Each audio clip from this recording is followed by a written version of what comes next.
Good morning mga boss. Ito muli Doc Arman sa mata ko sa babalik yan. So ito. Today's video mga boss. Share ko lang sa inyo may ginagawa natin dito ngayong araw ay magbababa tayo ng makina. So ito yung ginagawa natin ngayon. Scooter. So 155cc. So yan, 155cc. So ginagawa natin ngayon. So hindi na ako muna magme-mention ng mga pangalan ng brand tsaka unit kasi yan lang mga sir, kasi yung mga previous vlog natin hindi na monetize, ibig sabihin copyright daw, hindi ko lang alam, ibig sabihin eligible daw, non-eligible, ibig sabihin hindi siya qualified for monetization. Ewan ko lang anong dahilan, wala naman tayong, sa palagay ko wala naman akong ginawang nilabag doon sa kung anumang protocol o anumang rules. Yun nga lang siguro yung mga minsan kasi yung mga brand binabanggit natin, yung mga brand unit brand ganyan, so baka dahil doon. So ito hindi na muna tayo magme-mention. Hindi natin i-mention yung brand unit kasi baka ma-hold na naman at ma-copyright. So yun nga. So ito yung gagawin natin, magbababa tayo ng makina, mag-engine overhaul tayo. So ano lang naman, papakita ko lang sa inyo paano tayo magbaba ng makina, paano tayo mag-engine overhaul na maganitong modelo, magandang unit dito. So magpapalit kasi kami ng crankshaft. Ito yung crankshaft. Yan, sigunyal. Nakabalot pa eh. Nakabalot na maigi, parang suman. Ayan na. Yan. So magpapalit kami ng bagong crankshaft. Yan. Tapos rocker arm. Okay, rocker arm. Yan. Siyempre, coolant, tapos langis. So, pakita ko na sa inyo mga sir, paano yung, hindi ko na ipakita yung step by step, Pakita ko lang kung paano yung actual, yung pagbaba nito. Kung paano yung, forma, paano yung ginagawa natin pag huhugutin yung makina dito sa chassis o sa katawan. Yeah. Alright mga master, ito na. Pakita ko lang yung setup again, yung setup natin. Ayan, so nahugot na natin yung makina. Makapansin nyo, nakatanggal na. So nakahanda lang yung kasi magde-drain pa ako ng coolant dito. Ayan. So ayan yung setup natin pag nagbababa ng makina mga sir. Ayan. So ito nakahugot na yung makina.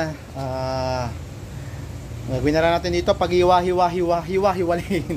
Pag-hiwalayin na lang natin yung mga parts ito. Ayan, cylinder head, block, piston, crankshell, pag yun ito center stand, alisin din yan. Tapos yung rear mugs, rear wheel, yan yung kanyang bra dito, mantawag dito. Swing arm, and then ano pa ba, so yun na lang yung gagawin dito, tapos papalitan na lang ng bagong sigunyal. So kakalasin ko lang ito mga sir, tapos tignan natin kung ano yung makikita natin, ano yung loob ng makina ng mga ganitong unit. Yan. Alright mga master, so ito na po mga boss. Yan, so napag-iwalay na natin yung lahat ng mga parts ng makina. So ito yung mga parts po ng engine natin, yung cylinder head, cover, cylinder head, block, piston, water pump, then throttle body, ano ba ba? Ito yung BBA, ito yung mga mechanical parts, camshaft, rocker arm, camshaft gear, ano pa ba? Yan yung mga chain guide. Yan, ito yung cover lang to ng sa side ng timing chain cover sa left side. So ito yung makina mismo. Yan, crankshell, and ito yung right side, ito yung left side. So yung sigunyal ito.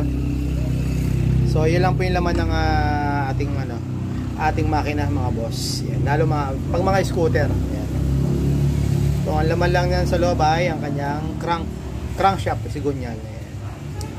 So ito yung gagawin namin, papalitan namin ng bagong sigunyal, tapos bagong exhaust.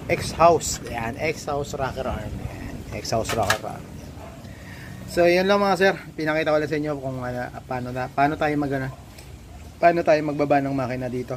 Yan, so ganito yung setup natin lagi kapag magbababa ng makina. Yan, so bubuhin ko lang to, then mamaya paandar natin, start up natin mga sir. Alright. Alright mga master, so ito na po. Ito na. Matapos na natin buuin yung makina na ito na-install na. Kanina, nakita nyo kanina, nakahiwa-hiwalay pala itong mga pyesa. So ito nakakabit na rin. Pakita ko lang po sa inyo mga boss ko yung kinalabasan nung binaba natin engine overhaul. So umaandar na to kanina, pinaandar na namin habang kinakabit yung kaha, yung mga plastic housing. So 20 minutes na umaandar. So ito na yung final output nung ginawa natin na engine overhaul. Yan. So 6:47, sinimula namin to ng past 11. So ilang oras? Past 11, natapos kami ng 6:47. Ayan. Ayan. Okay na. Yung tunog ng makina niya. So mainit na to. Temperature, wala pala to. Hindi pala lumalabas yung ano nito. Ilan yung temperature nito. Hindi katulad sa NMAX. Nakikita kasi merong 1, 2, 3, 4 bar pag sa NMAX.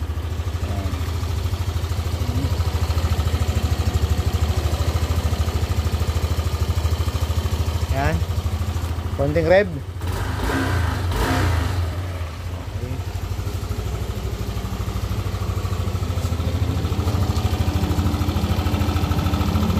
Okay, so kanina pa umaandar to. Kanina pa siya umaandar, mga 20 minutes plus na. So napakainit na ng makina.